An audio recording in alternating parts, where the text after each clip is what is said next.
Hi guys! Good evening! And today is January 16, 2025. So, sa lahat ng mga viewers ko, sa mga subscribers ko na paunti-unting nag-i-increase, thank you so much for the support and thank you so much din po sa pag-continue nyo ng panunood sa mga videos ko kahit hindi kayo nagsusubscribe. Thank you so much pa rin guys. So, maraming salamat sa inyong panunood dahil alam niyo na guys, ilang months pa lang naman ako dito sa sa YouTube channel. So, sa pag-YouTube, sa paggawa ng videos, ng mga pa-kemi-kemi dyan, napakasaya lang kasi nakaka-share din ako ng mga thoughts ko na based din sa mga experience ko and of course, alam ko din naman na maraming nakaka-relate.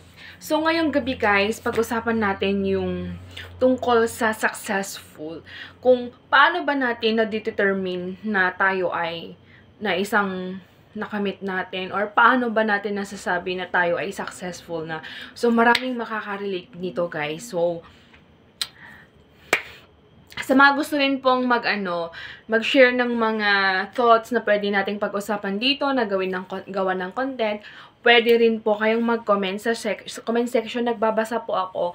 And thank you so much din po doon sa 86 na subscribers ko. Thank you so much po. So, yun na nga guys, paano natin masasabi ng isang tao ay successful, especially sa atin, na ngayon nowadays guys, alam naman natin na ngayong 20th century ay sobrang ang daming pagbabago when it comes into technology, the source of living, the lifestyle. So, unlike noon na napaka-typical lang yung mga sa teknolohiya, hindi siya masyadong mas na-acknowledge nung mga panahon noon. Kasi nga, of course, ngayon guys, marami na rin tayong na-adapt na mga pagbabago na na-adapt din natin sa ibang bansa, yung mga ganun guys na naipupunta dito sa ating bansa.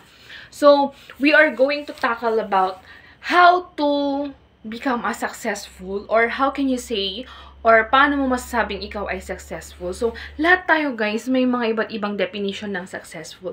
Meron nga dyan, for example, sa isang family, kapag lalo na sa mga magulang, kapag nakapagtapos yung mga anak nila ng pag-aaral, success na yun sa kanila kasi nagawa na nila yung part nila, na-provide nila at saka nakasurvive sila when it comes into giving the needs and wants of their children.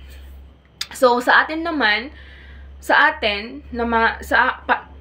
ako din, success ko nang matatawag yung kung makakamit ko yung pinapangarap ko sa buhay. For example, kung nakapagtapos ako sa pag-aaral, success na rin sa akin yon. Pero nga, yun nga yung sinasabi natin na iba-iba tayo ng mindset at iba-iba ng pananaw natin kung paano natin i-figure ang isang tao ay successful niya. Meron nga dyan guys, hindi naman nakapag-aral, pero pinagkaloob ng mga anak na mababait, na kumpleto, may babae, lalaki. Successful na yun sa kanila. So, meron din naman yung iba na when it comes into profession, success na rin yun sa kanila kung nakamit nila. When it comes into their family, kung meron silang mga success din yun. Kaya iba-iba tayo ng definition ng success. So, ang importante lang naman guys is kung saan tayo masaya. Kasi alam nyo guys, ang isang definition talaga ng success is happiness. Bakit ka mo? Siyempre, masaya ka kung nakamit mo ang isang, ano yung nararamdaman mo kung yung isang bagay na minimithi mo ng pagkatagal-tagal is nakamit mo. So, success yun. Happy ka kasi nakamit mo yun. And, yun ay tinatawag na success. The happiness.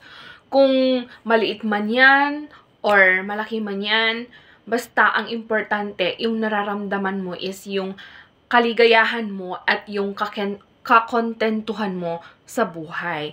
So, yun guys, marami tayong masasabi pagdating sa success.